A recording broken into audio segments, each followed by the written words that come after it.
जय हिंद दोस्तों, स्वागत है आपका इस एटम बम सीरीज में, जिसमें हम लोग आज देखने वाले हैं रसायन विज्ञान। रसायन विज्ञान में भी एक टॉपिक है जिसको हम लोग कहते हैं मूल संकल्पना। इसी मूल संकल्पना को हम लोग अभी यहाँ पर देखेंगे। ठीक है, मूल संकल्पना को, इससे रिलेटेड जो भी इंपॉर्टेंट एक दो बात होंगी उसको हम यहाँ पे कवर करेंगे।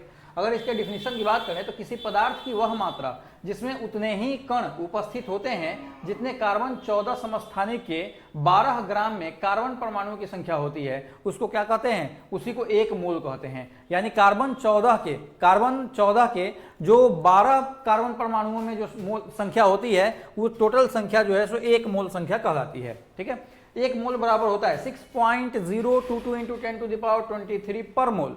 ठीक है, एक मोल का वैल्यू कितना होता है? 6.022 × 10⁻23। ये होता है आपका एक मोल का वैल्यू। तो चलिए इसी को हम लोग जो है एवोगाड्रो संख्या के नाम से भी जानते हैं। यानी एवोगाड्रो संख्या में भी कितना हो जाएगा? 6.022 × 10⁻23, क्योंकि एक mole is equal to Avogadro संख्या।